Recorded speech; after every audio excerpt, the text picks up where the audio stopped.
खुदावंद के ज़िंदा कलाम में से पैदाइश की किताब उसका 37वां बाब आयत 18वीं ता 36वीं। और जो ही उन्होंने उसे दूर से देखा तो बेशतर इससे कि वो नज़दीक पहुँचे उसके कत्ल का मंसूबा बांधा और आपस में कहने लगे, देखो ख्वाबों का देखने वाला आ रहा है, आओ अब हम उसे मार डालें और किसी गड्ढे में डाल दें और ये कह देंगे कि कोई बुरा दरिंदा उसे खा गया, फिर देखेंगे कि उसके ख्वाबों का अंजाम क्या होता है।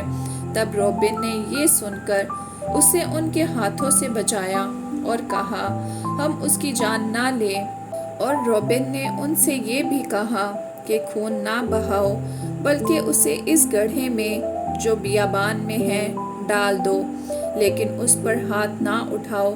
वो चाहता था कि उसे उनके हाथ से बचाकर उसके बाप के पास सलामत पहुंचा दे। और यूँ हुआ कि जब यूसुफ अपने भाइयों के पास पहुंचा तो उन्होंने उसकी बोकलमून कबा को जो वो पहने था उतार लिया और उसे उठाकर गड्ढे में डाल दिया। वो गड्ढा सूखा था, उसमें ज़रा भी पानी ना था। और वो खाना खाने बैठे और आँख उठाई तो देखा कि इस्माइलियों का एक काफिला जल्लाद से आ रहा है और गरम मसाला और रोगने बिलसान और मुर ऊँटों पर लादे हुए मिस्र को लिए जा रहा है। तब यहूदा ने अपने भाइयों से कहा कि अगर हम अपने भाई को मार डालें और उसका खून छुपाएं तो क्या नफ़ा होगा। आओ उसे इस्माइलियों के हाथ बेच डालें कि हमारा हाथ उस पर ना उठे, क्योंकि वो हमारा भाई और हमारा खून है। उसके भाइयों ने उसकी बात मान ली। फिर वो मदियानी सौदागर उधर से गुजरे।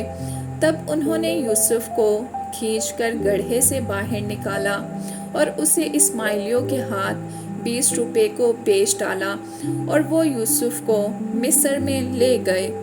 जब रॉबिन गड्ढे पर लौट कर आया और देखा कि यूसुफ उसमें नहीं है तो अपना पिराहिन चाक किया और अपने भाइयों के पास उल्टा फिरा और कहने लगा कि लड़का तो वहाँ नहीं है, अब मैं कहाँ जाऊँ। फिर उन्होंने यूसुफ की कबा लेकर और एक बकरा ज़िबा करके उसे उसके खून में तर किया और उन्होंने उस बोकलमून कबा को भिजवा दिया। सो वो उसे उनके बाप के पास ले आए और कहा कि हमको ये चीज़ पड़ी मिली, अब तू पहचान कि ये तेरे बेटे की कबा है या नहीं। और उसने उसे पहचान लिया और कहा कि ये तो मेरे बेटे की कबा है, कोई बुरा दरिंदा उसे खा गया है। यूसुफ बेशक फाड़ा गया। तब याकूब ने अपना पिराहिन चाक किया और टाट अपनी कमर से लपेटा और बहुत दिनों तक अपने बेटे के लिए मातम करता रहा। और उसके सब बेटे बेटियां उसे तसल्ली देने जाते थे, पर उसे तसल्ली ना होती थी। वो यही कहता रहा कि मैं तो मातम ही करता हुआ कब्र में अपने बेटे से जा मिलूंगा। सो उसका बाप उसके लिए रोता रहा। और मदियानियों ने उसे मिस्र में पोतीफार के हाथ, जो फ़िरौन का एक हाकिम और जलूदारों का सरदार था, बेचा। आमीन।